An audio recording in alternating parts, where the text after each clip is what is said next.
Welcome back to my channel. అందరు ఎట్లున్నారు? మస్తున్నారా? నేను మాత్రం మస్తు జబర్దస్తుగా ఉన్నా.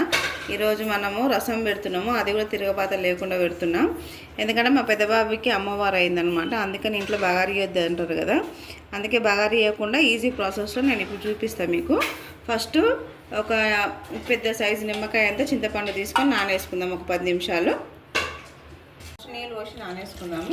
2 కప్పుల నీళ్ళు పోస్తున్నా.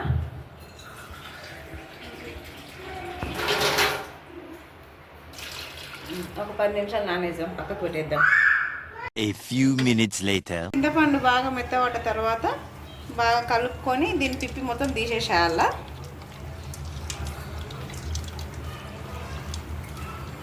పిప్పి తీసి పెట్టుకున్నాక ఒక చిన్న టమాటో ఉంది కదా, అది కూడా మొత్తం స్మాష్ చేసి కలుపుకోవాలి బాగా. ఇట్లా మొత్తం నుంచుగా కలిపేసాల. ఈ విధంగా కలుపుకోవాలి.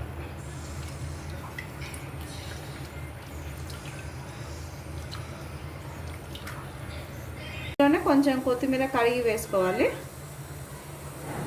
అందులోనే గుప్పొడి కరివేపాకు వేసుకోవాలి కడిగి. తగ్గంత రాక్ సాల్ట్ వేసుకోవాలి. 2 టీ స్పూన్ల రసం పౌడర్ వేసుకోవాలి. ఇది రసం పౌడర్ వచ్చి నేను జీలకర్ర, మిరియాలు, ఎండుమిర్చి దోరగా వేయించి మిక్సీ చేసుకున్నది. ఇది ఒక 2 టీ స్పూన్లు వేసుకోవాలి. కొంచెం స్పైసీగా కావాలన్నా కొంచెం ఎక్కువ వేసుకోవచ్చు. వేసుకున్నాక బాగా కలుపుకోవాలి ఇట్లా. అంటే మనకి ఇది కొత్తిమీర, కరివేపాకు, టమాటా, రసం పౌడర్, ఉప్పు అంతా బాగా కలిసిపోవాలి. దీంట్లో వేసి బాగా కలుపుకోవాలి ఈ విధంగా. ఇది చూసి భయపడొద్దండి, మా బాబు ఇండియా అని పెయింటింగ్ వేసిండు. మీరు షార్ట్లో ఉంటుంది చూసుకోండి ఒకసారి. కలుపుకున్నాక ఒక 2 చెంబులు నీళ్ళు పోసుకోవాలి. ఇంకొక చెంబు పోస్తున్నాం. ఇది పులుపు చూసి ఉప్పు, కారం అవన్నీ చూసుకోండి ఒకసారి. పులుపు ఎక్కువైతే కొంచెం నీళ్ళు పోసుకోండి, ఏం కాదు. ఇప్పుడు ఒకసారి లాస్ట్లో ఉప్పు చూసుకుందాము.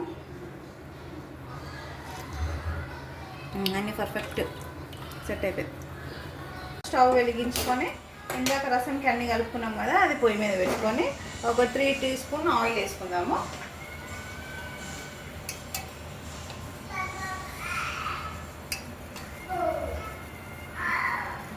అందులోనే 3 ఎండుమిర్చి చించి వేసుకోవాలి.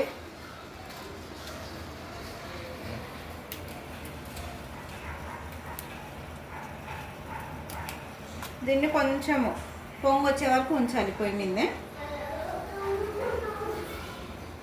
ఒక పొంగు వచ్చినప్పుడు చిటికెడు పసుపు వేసేయండి. ఇప్పుడు కొంచెం మసులుతుంది కదా, గ్యాస్ ఆఫ్ చేసుకుందాం. ఇక ఇంతేనండి రసము. ఇట్లా సింపుల్గా చేసుకోవచ్చు. ఎందుకంటే ఈ సీజన్లో ఎక్కువ అమ్మవారు వస్తారు కదా పిల్లలకి.